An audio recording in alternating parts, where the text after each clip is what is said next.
on that foreign show. We'll be seeing you. We'll be seeing you every Friday here at TFS.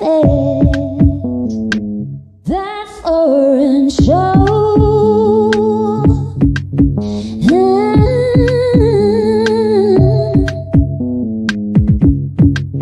We'll be seeing you. Entrando por tus oídos hasta llegar al centro de tus emociones, ADR Networks está en este momento activando tus sentidos. That foreign show.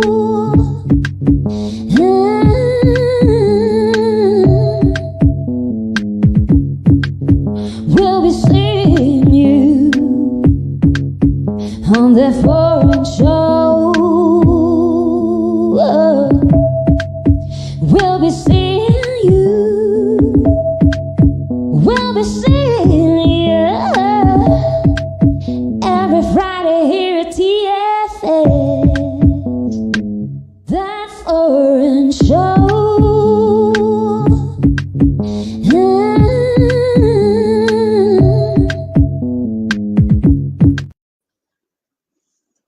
What it is, ladies and gentlemen, boys and girls, welcome to That Foreign Show here on ADR Networks. I'm Isaac Rakesh. I'm Celestina Angel, and we're here activating your senses. Yes, sir. So right now we're going to do the segment That Insider, and we have a school, a Kung Fu school to talk about. So all of you out there that came to Mexico and was thinking, okay, I want to learn Kung Fu, I want to learn with people who know their shit. There's people who know their shit. And we can vouch for this, like all of the stuff that we recommend on the Insider segment, we stand behind what we say.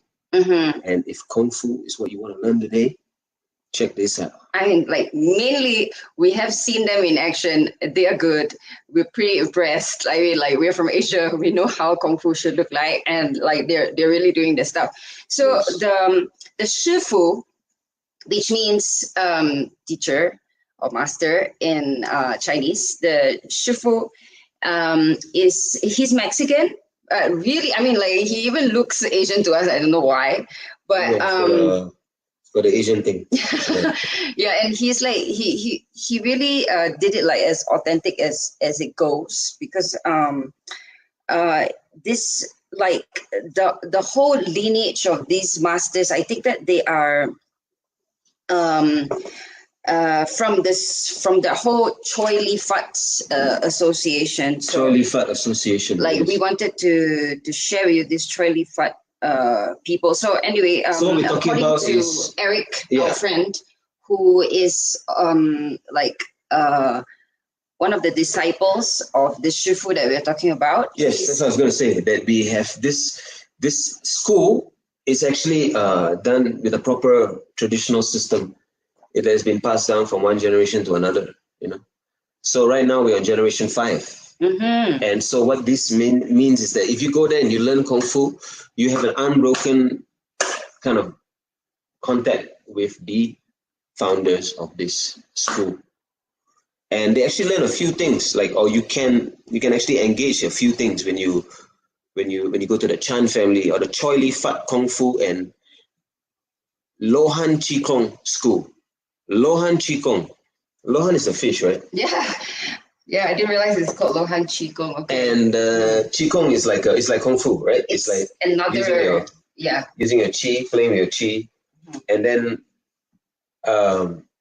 for those of you that they're not very familiar with this kind of martial arts stuff, there are different animal techniques.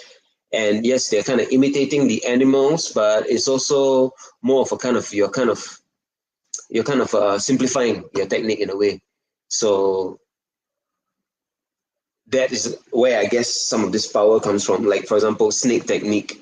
Yes, you imitating the snake, but you're kind of trying to capture the essence of the snake in your Kung Fu.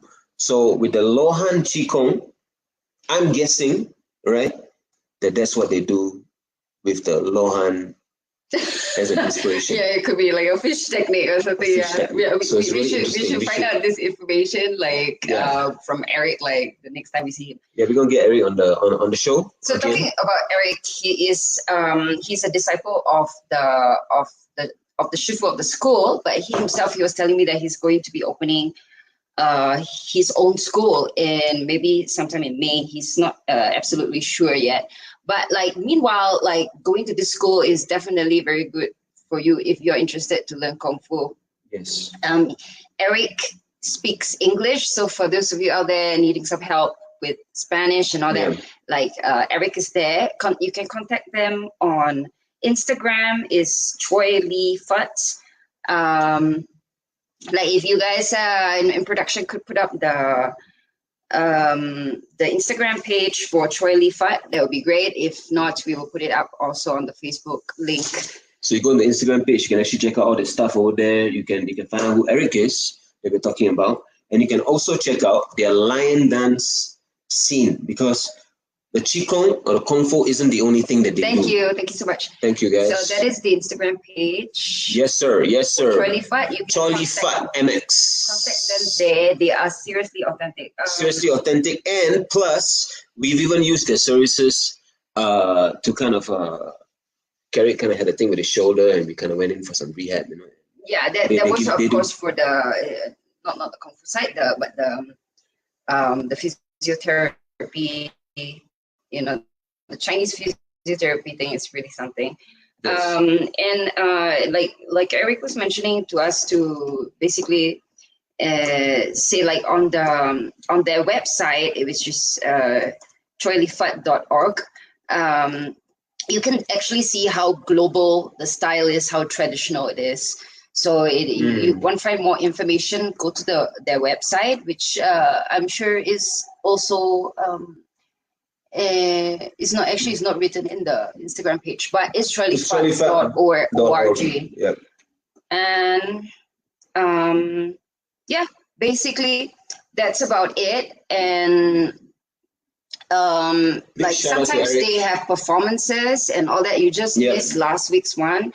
We were actually supposed to introduce this last week, but we had to postpone because a guest canceled last minute.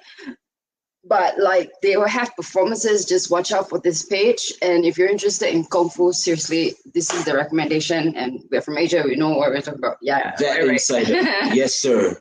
All right, the Chan family system of Kung Fu. Check it out. Comes highly recommended. And yes, y'all. So is our guest already waiting? I assume he's backstage. Today's guest, ladies and gentlemen. Oh wait, we haven't given him the link. Is super DJ Ski High. All right, DJ Ski High. He's an emerging DJ, very plugged into the scene, and we want to talk to him about that, about music, about the scene, about what's going on, about his story, where he's from. He's going to share all this stuff. I think he's backstage.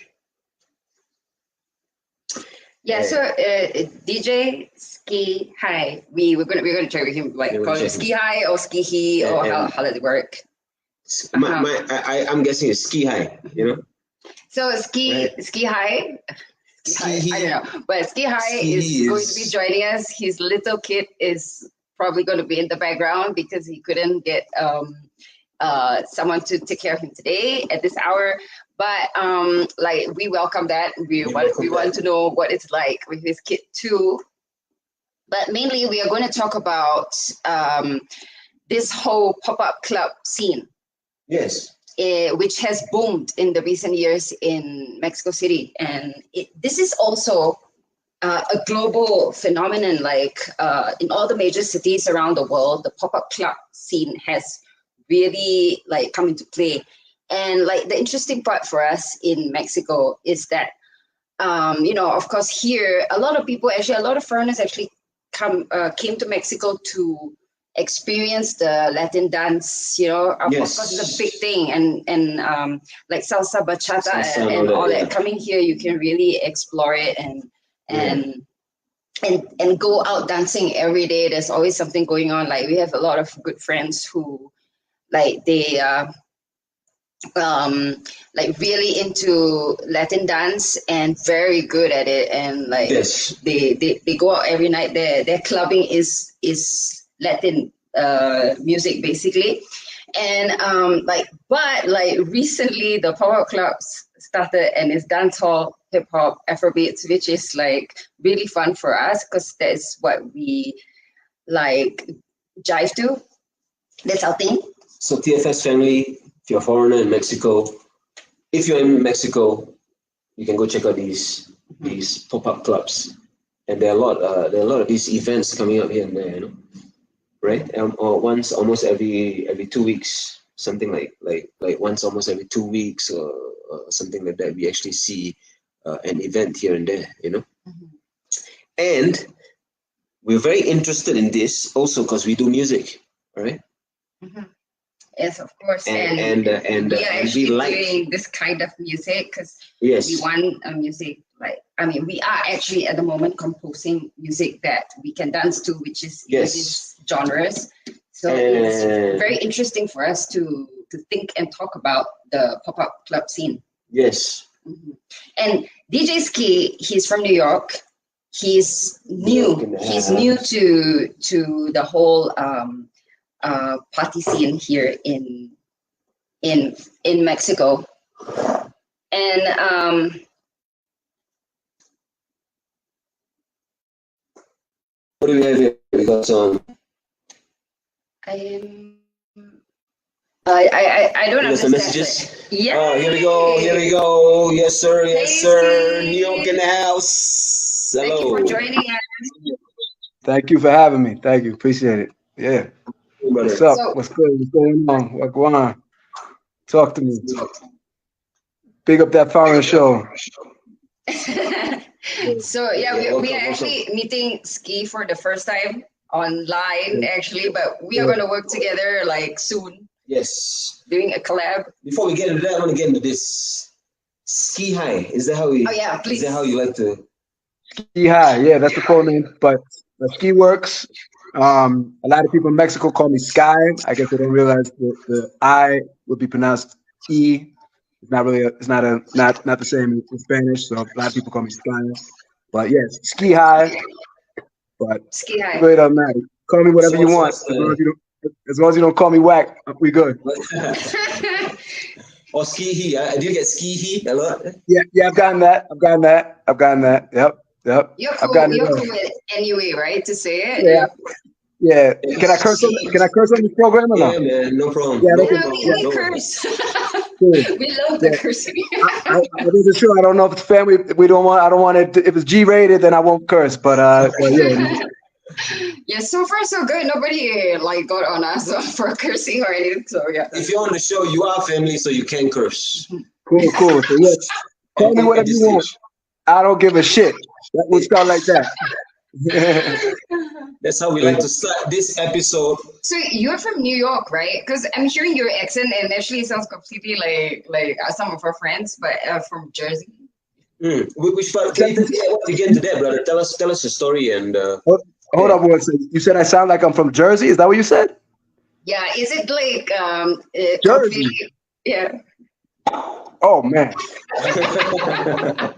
Disrespect. We start with the disrespect early on this program, huh? Oh my God. Okay, so it's like really representing like you. Let's see. Let's see what's gonna happen. All right, man. Yo. Like Jersey. Yeah. Oh man. I guess you could have said Staten Island. That might have been worse, but hey, all right. So yeah, I mean, we have not been to New York or we lived in Washington for a while, not Washington DC, Washington State. So yeah, we don't know much about the US. Yeah, honestly, bro, we wouldn't be able to tell. Yeah, Jersey cat from Bronx cat. I mean, Singapore is very. But that makes sense. Really, you have not been to many parts of US? Nah, I don't know much about the US either. I know about New York and parts of the New Northeast, and that's about it. So I know Jersey though. I definitely don't have a Jersey accent. So yeah, but okay. Jersey is Jersey's like a distant cousin of New York, you know. So I'll take it. Yeah, that's what I was thinking. So your accent being similar won't be too weird, right? Yeah, it wouldn't be weird. No, I'm just messing with you. I'm just messing with you. Thank you. Okay, well. How do you know what a Jersey accent is? Just from watching The Sopranos or something like that, or what is it? No, like I said, we have a couple of friends here, and their accent is very similar to yours. Shout out to Tony Brown and Chris. Yeah. Okay, big up Jersey, man. I got love for Jersey too, man. I'm just playing around with all the Jersey cats. Nothing but love for Jersey. But yeah, from New York City. Not when people say New York, a lot of people will say like they're from New York, and they might be from the state of New York, which is very different than the city of New York, because New York State is it's a big place, you know. So New York people don't know that New York touches Canada, right? So it's on the border of Canada. You know, the state of New York is big. The city of New York is very small. So you know what I mean? Well, yeah. And you guys are both from Singapore. Yes, I am Chinese, Malay, Singaporean, and Isaiah is Indian, Singaporean. Yeah. Indian, Singaporean, and you said Chinese, Singaporean. That's what you call yourself. I'm Chinese and Malay, as in we have different races in Singapore, and like I'm a mix of Chinese and Malay, and Isaac is Indian. Yes, it's like a hybrid race. Yeah. Wow. That's cool. Okay. I know. Good. Yeah. Where in New York you actually from? I was born in a neighborhood called Washington Heights, uptown Manhattan.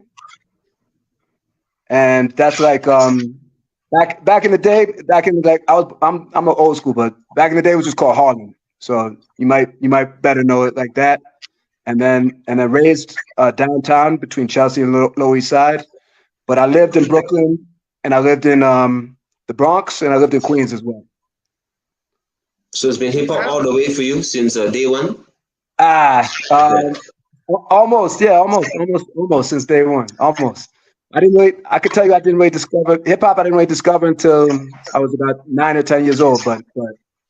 But yeah, almost there. So what were you clubbing to? Like when when I was going out to clubs? Yeah, my clubbing days are over.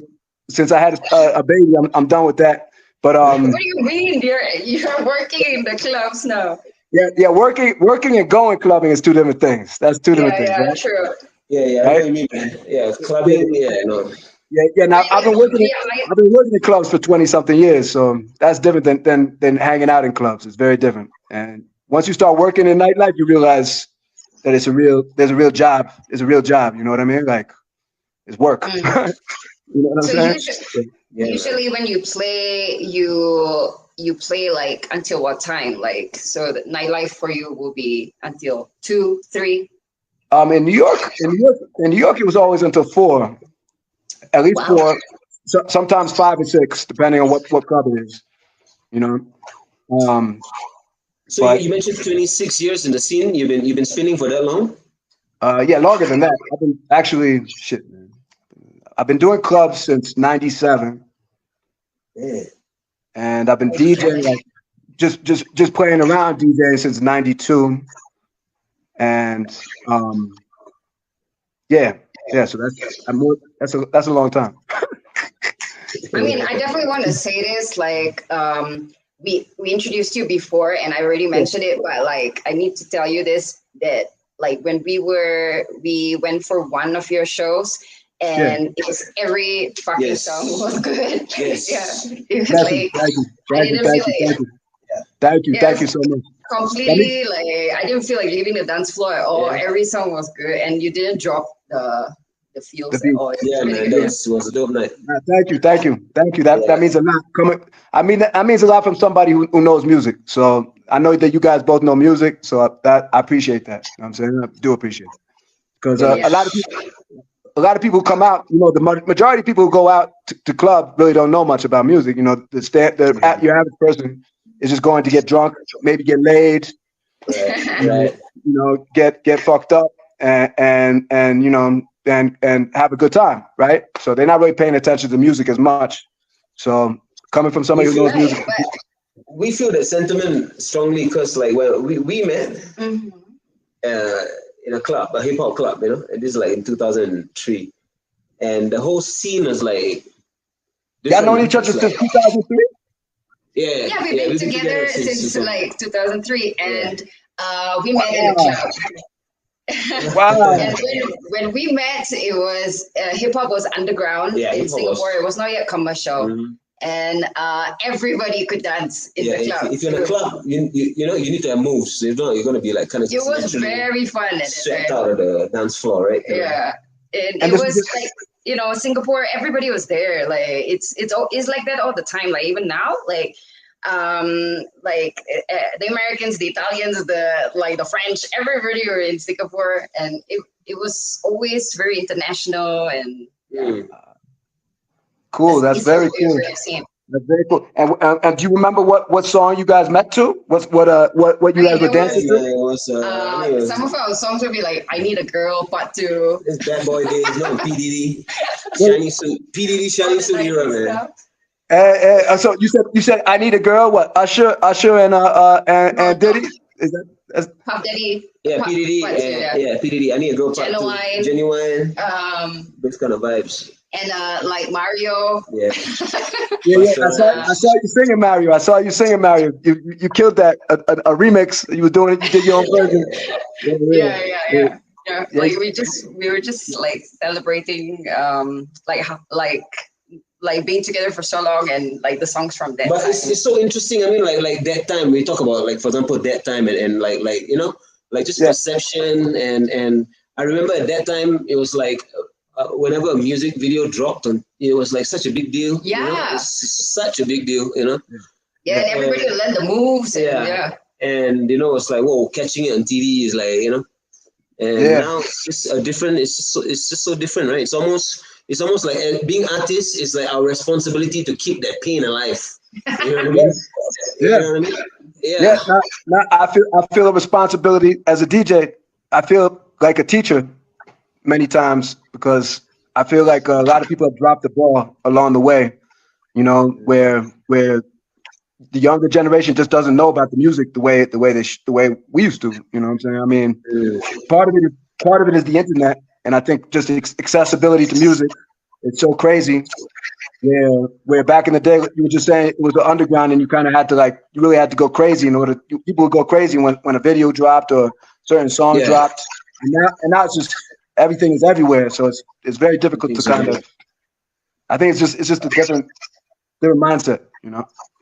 But it's really exciting also, like this time, right? It's almost like, keeping the art alive is like an art in itself, you know. Yeah, and that's why, like, I mean, like, the pop-up club scene right now is very interesting to us because it feels Super like exciting. A revival of that.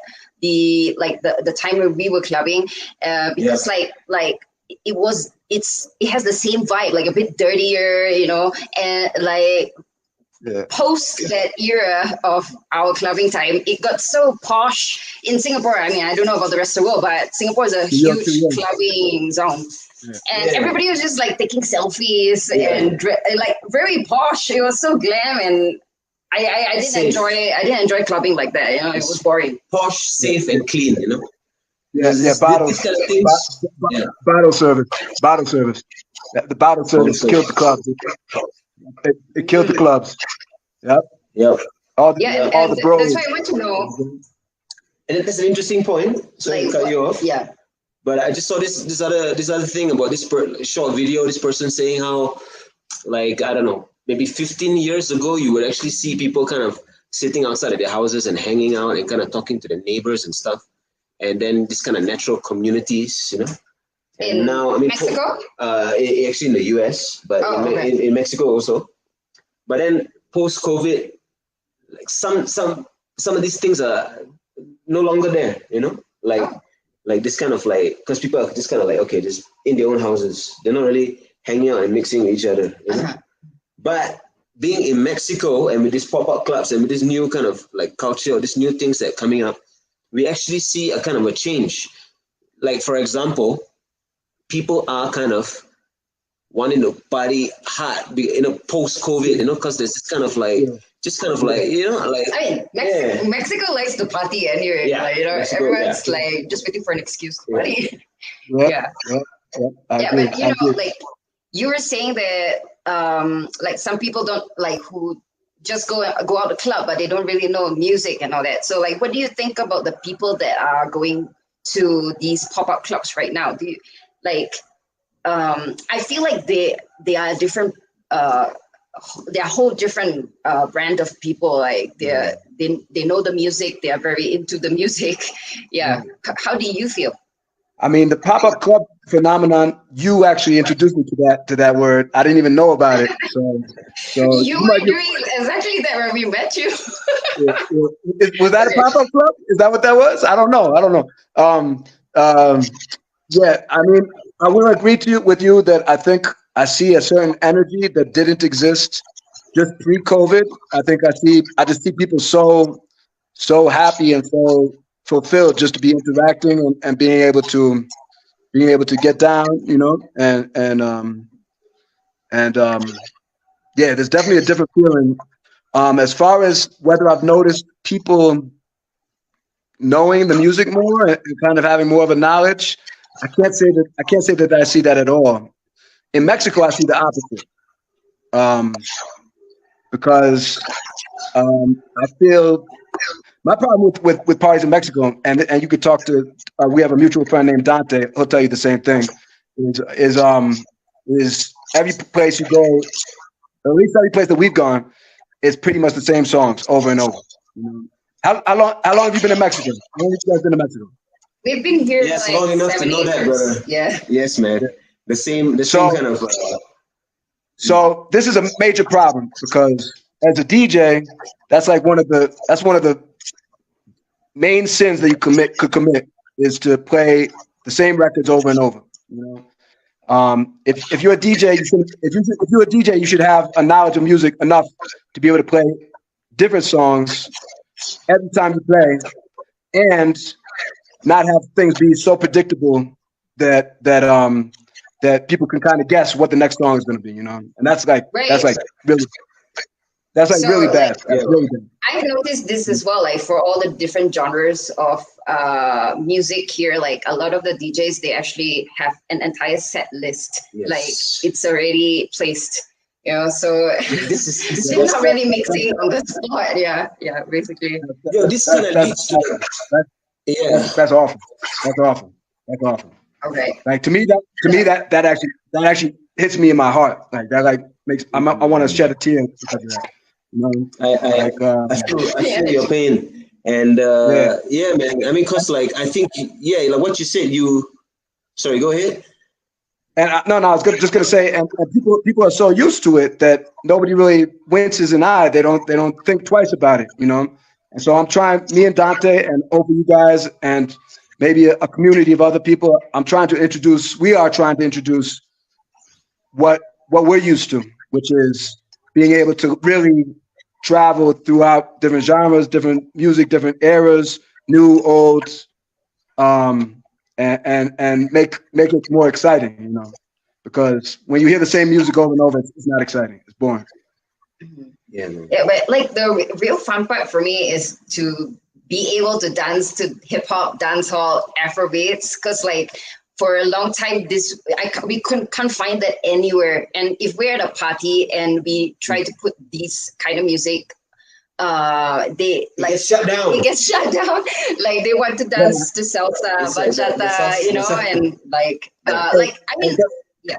Let me stop you real quick. I have nothing at all against salsa, bachata, reggaeton, cumbia. I love all of that. I love all of that music. I did a party last week. What's up, Kubi? That's my little boy over there. Sorry. Say what's up. Oh, Hey, hello. Oh, cutie. Hello. Hi. All right. Just be quiet for a second. I'm talking to you. All right. Sorry about What's that. his name? His name is Gooby. Say what's up. Gooby. Say what's up. Gooby. Hey, Gooby. Yeah. Hi, Gooby. Welcome. It's short for Goobija. So like I did it all. Okay, you gotta be quiet though, okay? I did an all salsa cumbia party last Saturday, and I love it. I love playing salsa. I love playing cumbia. I love playing, Spanish Latin music. But I'm not playing the same exact records that everybody else plays. You got to be able to move around a little bit and show people that you know the music. And people get excited too when they hear stuff that they haven't heard in a long time, or they hear something brand new, even. Yes. So It's I just want to make that clear. There's nothing wrong with playing Spanish music. It's how you play it and what you play. And the predictability of what you play. We have we do enjoy Latin music, and I mean, like, honestly, the hip hop that we liked was always with the hint of Latin sound, like like the Jay-Z R. Kelly one, Fiesta. That one. You remember that one?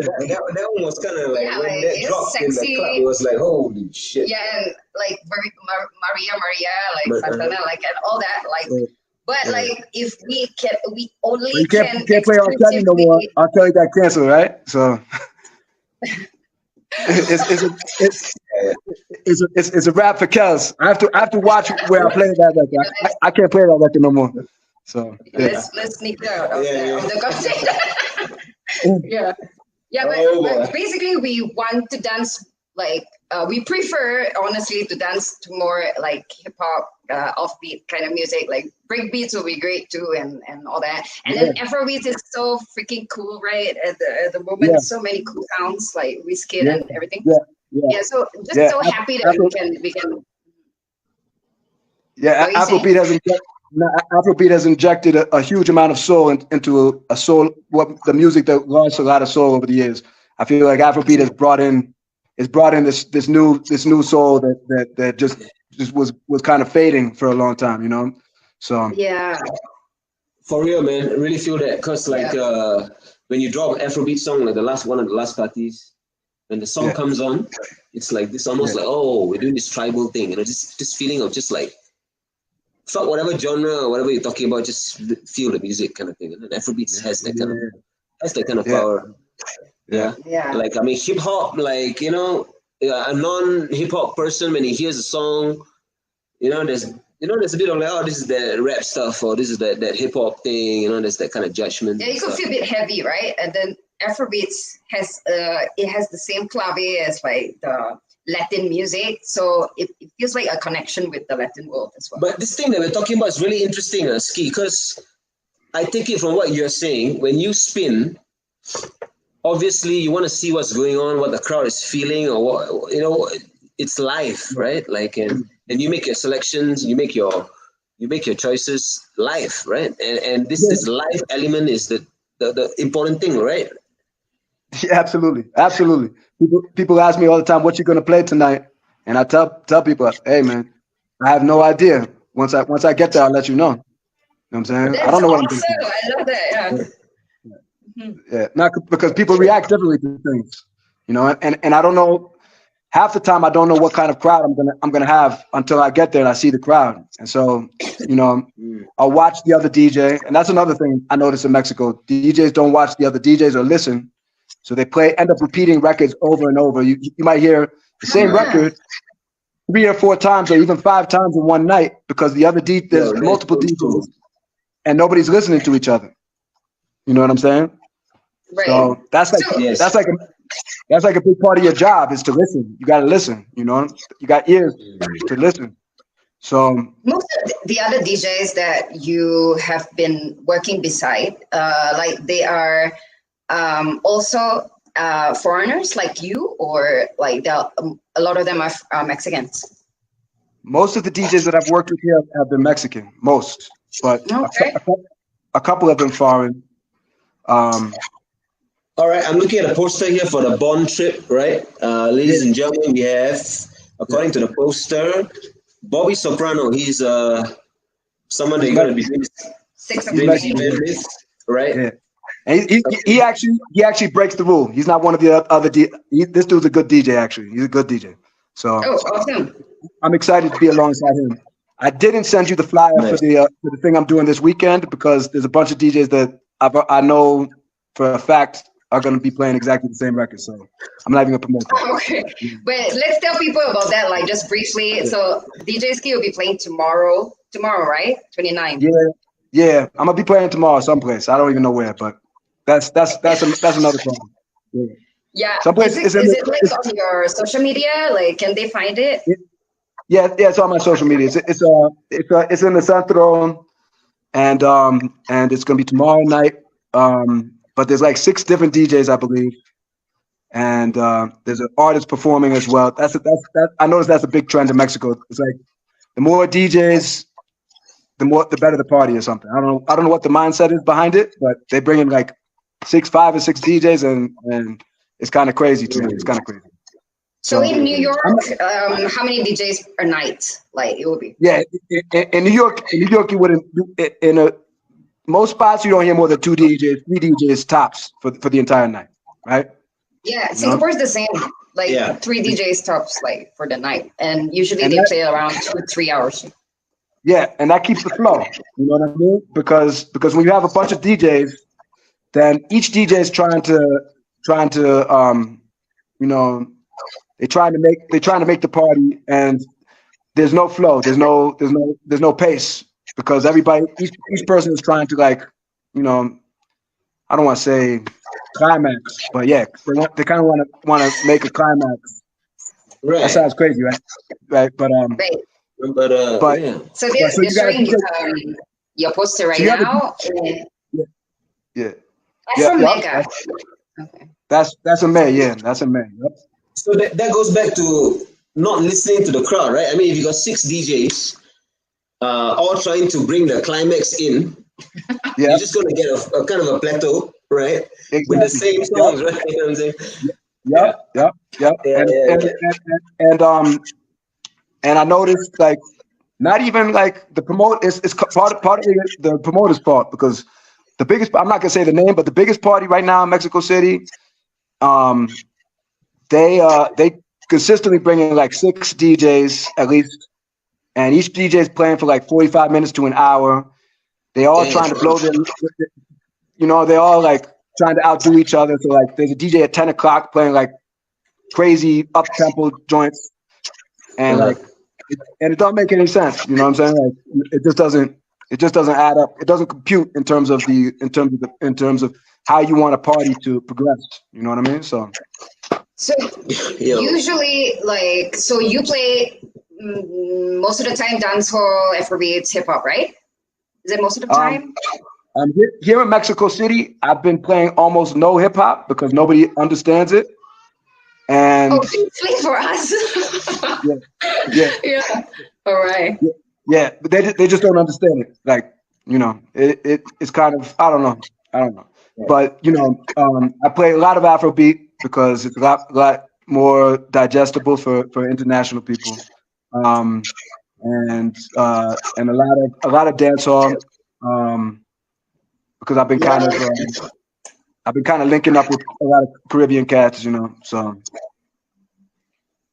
But the other DJs that you work with, so basically in a single night, you will move from these genres, and they are playing what, reggaeton? I mean, they're playing a lot of them are playing Afrobeat too, but like they might play. For example, last thing I did, I do a monthly thing called the Afro Bazaar. It's a really cool event, and you guys, if you haven't been, you should definitely check it out. It's called the Afro Roots Bazaar. There's gonna be another one this on May 21st. It's all about African culture, and like all the people involved. Most of the people involved are African. My boy Shamar, he's Jamaican, so he's the one that brought me into that. But they sell African clothing. They do African food and Haitian food, and it's a cool event, monthly event that brings kind of. It sounds really fun, and yeah, we could also share it here with everybody. And when is that happening? The Afro Bazaar. That's on May 21st. May 21st. Yeah, Dante was involved with that as well, but I'm not gonna be there this month because I'm taking my boy to the beach he's on vacation. But the next one I'll be involved in. And the reason I brought that up is because I was with a few other DJs last time, and I noticed like everybody playing Afro. There's enough Afrobeat. If you know the music, then there's enough to go around for everybody to play and do something separate, do something unique. You got the Amapiano stuff. You got Afrobeat from Nigeria. Then you got Afrobeat from all the Africa's a big continent. So there's a lot of different music. And then you got the more old school Afrobeat, you got the more traditional stuff, so there's a lot of stuff that you could play. But even so, I noticed a bunch of DJs playing the same exact record just because they weren't listening to each other. You know what I'm saying? So that's a problem. The same Burna Boy record. Burna Boy is like the top of Afrobeat. Like if you take one artist and put him on the top, it would be Burna Boy, at least for the last couple of years, right? So So I get it. Everybody wants to play the hot record, but you kind of gotta. If you care about the party, then you gotta kind of slow down and go a different lane. You gotta go a different lane. Slow down and go a different lane. So okay, let's talk about this real quick. Ski, this is on the same day. Is this the same? It's not the same, right? Event. What's that? This poster says 6th of May. Oh yeah. So that's a day party. I'm doing 2 parties in one day. I'm saying I'm doing that. Okay, right. Yeah. That's a day party. And the Bond Trip one that doesn't have a cover. I get if it doesn't say cover, probably not. Yeah, it might be free. I hope I'm getting paid. As long as I'm getting paid, then we good. Good for you.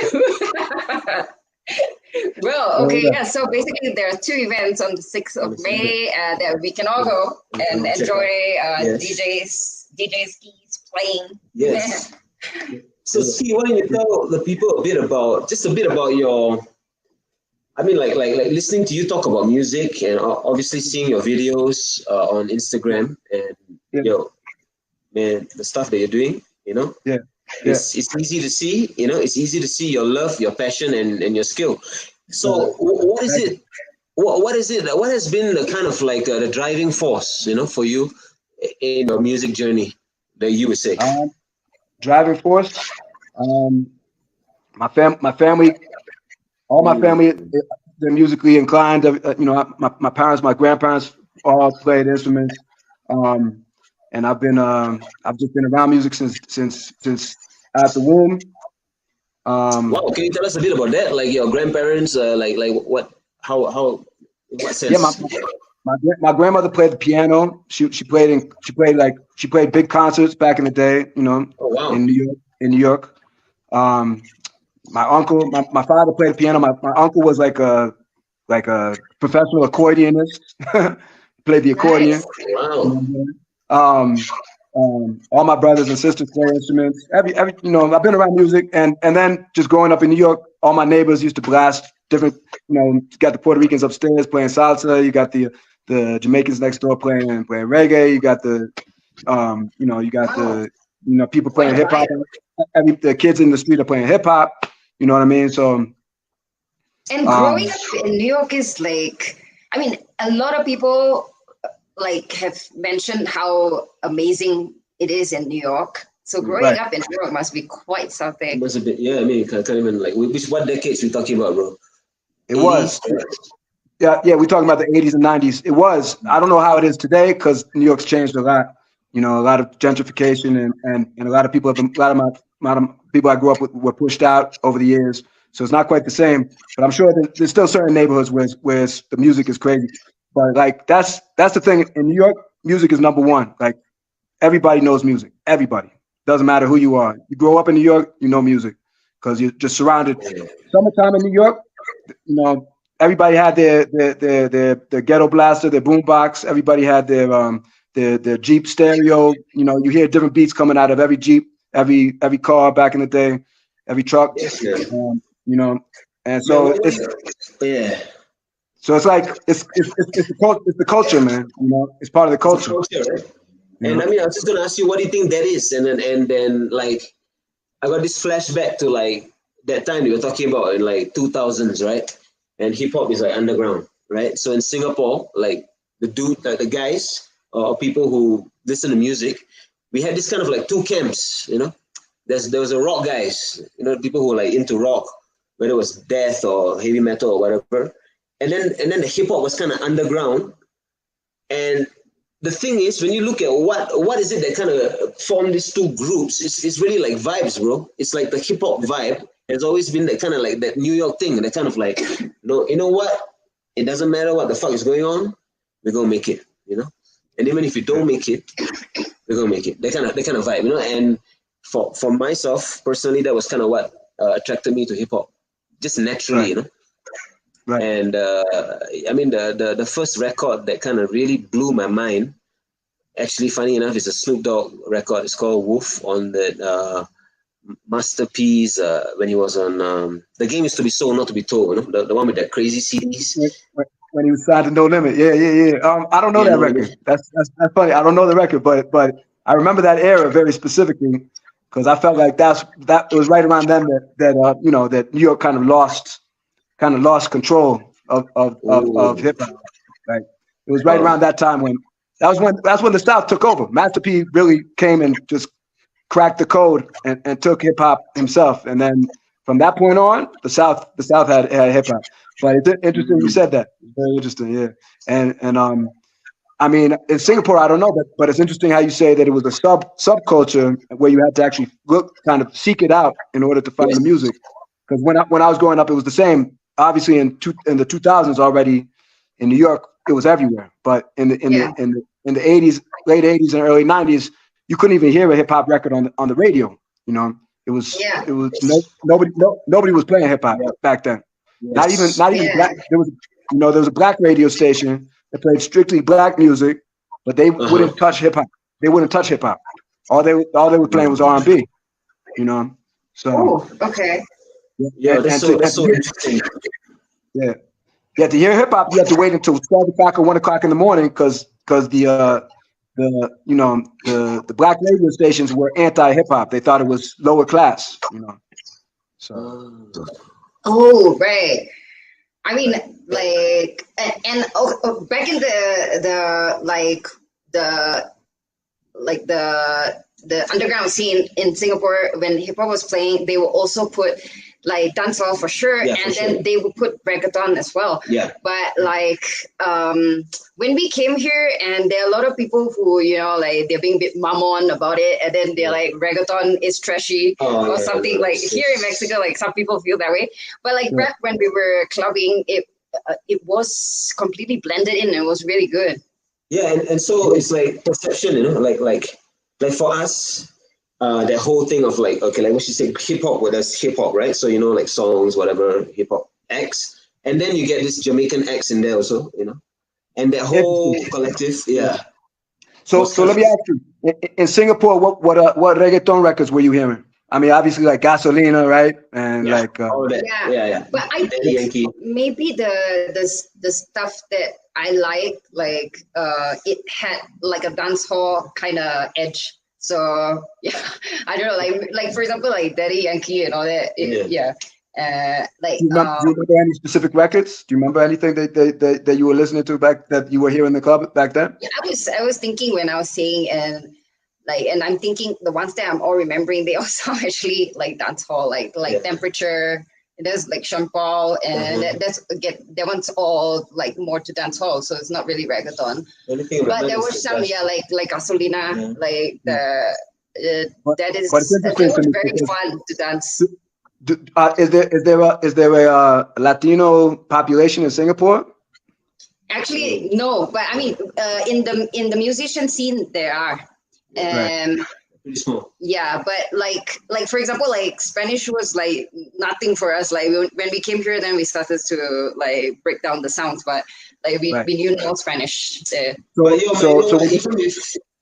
Even with hip hop, also there were all these kind of like breakaway groups that were kind of like, in a way, kind of judging each other. You know, like for example, people were in the hip hop, you know, kind of got judged for being American, you know. There was the whole thing of like, hey, you know, like what, trying to be American or something, you know. You're trying to talk in that kind of like whatever, you're trying to be black, you know, this kind of stuff. Right. That's interesting. that part, it's great right now that we've moved past all of that, and people are more kind of people are kind of open now to things in a way, like in the sense that they don't. I guess they wouldn't pigeonhole artists as much. Like you see an artist like Remy or this new Afrobeat artist and Rima, yeah. Who's Remy? I thought you talked about Remy Martin. I wasn't sure who you meant. Rima. Yeah, and then like his songs, like it's like wow, it's Afrobeat, it's that Afro sound, it's pop as well, Definitely so pop. like, yeah. So things are really changed, and that part is great. Yeah. So I mean, like we're reaching the end of the show. I want to like kind of like let people know what pop-up club means and all that. Yes. It's basically that it's temporary. The place where you're going, but like like that's why like the last place that we saw you playing at, the one that Dante organized, fire sessions, like it's not like a fixed place, so that is the pop-up club. But the main thing I wanted to talk about is not really that it's temporary, but the fact that the pop-up clubs come with this whole dance hall, Afrobeats, hip-hop thing, which is really a completely new infusion into the CDMX clubbing scene. And very exciting, and and so like I feel like because you're new, right? You told me you're new, and I feel like you fit right in there. You're like the right perfect time, when this music is coming out and all that, because you're so good in these genres. And can you tell the people a bit about that? Like, how did you get into the scene here in Mexico? Right. Absolutely. So I have to say, I've been here for 8 years. I've been in Mexico City for 8 years. I basically barely left my apartment for the first 6. You know what I'm saying? So I was very, very, very introverted. I really didn't feel like I fit in at all over here. I would go out once in the blue, and I'd get very discouraged and disappointed, and then just come back home and just want to listen to the radio. And because I listen to New York radio, just to listen to different new music. I want to hear new music. You know what I mean? And I'm not hearing nothing like I go to a club and they'll play a hip hop record, and they'll play like the Eve Gwen Stefani record, and I'm like, why is everybody going crazy over this record like it just came out? You know what I mean?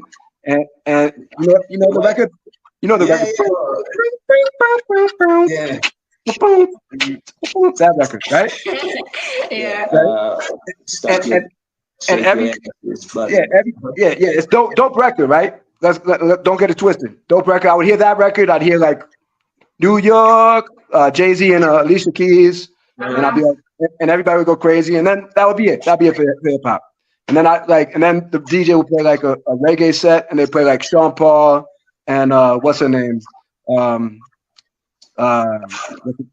whatever the most popular Sean Paul, Sasha record, Sean Paul and Sasha, right? Yeah. Right? And I love that record. But every single point, that would be the reggae set. That would be the reggae set. They might throw in like Saddest Day by Wayne Wonder or something like that, and that'd be it. And so I go out and I'd be like, man, and again the same shit. Let me go back home. I'm tired of this. And then so I got booked to DJ like a fancy side of Polanco, a spot in Polanco. This steakhouse, and I met 2 other DJs there because they would rotate different DJs every week. So I was there, then this other DJ would be there, then this other DJ, and I met 2 other dudes, and their names were Aztec and Panda, and both of them, when I went to check their parties, I was like, oh, these dudes are they could actually play. You know what I mean? So that gave me a little bit of inspiration, and then Panda, he started booking me because he's got a nice network. He started booking me to do gigs. I did a party last year on Álvaro Obregón in La Roma, a hip hop party. He wanted me to play straight up hip hop. So I was like, cool, man, that would be great. I would love that. Let's see what happens. Okay. The party didn't go very well. Not too many people showed up. But from there, I ran into somebody that Shamar. His name is Shamar, Jamaican cat from Brooklyn. He's from Brooklyn, and he's the one that introduced me to the Afro Bazaar because that's kind of his thing, his event. Okay. And from there, I started doing that party monthly. I met Dante and a couple other cats. And then I started getting that's what kind of started propelling me more and more to get into the scene, because everybody was like, damn, man, where have you been all this time? You know, we've been wanting to hear reggae and dancehall and hip hop, and you know, so we kind of it was a coincidental fusion, you know. And then from Dante, I met you guys. Okay? Right. Fire.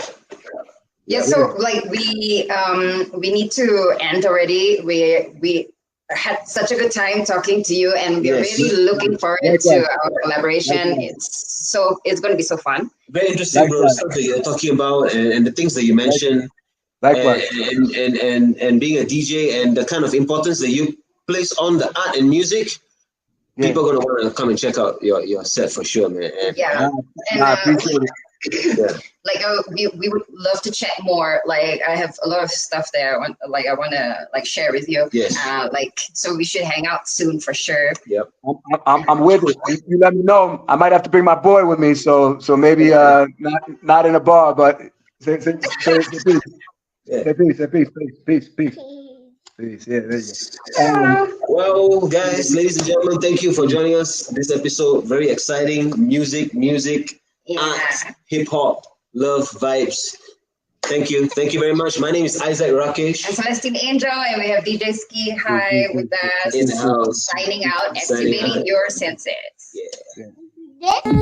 Thank you to all who joined us here on That Foreign Show. It's been awesome. I'm Celestine Angel. And I'm Isaac Crouch, and we'll see you next Friday. Have a great weekend, y'all. Entrando por tus oídos hasta llegar al centro de tus emociones, ADR Networks está en este momento activando tus sentidos. That foreign show.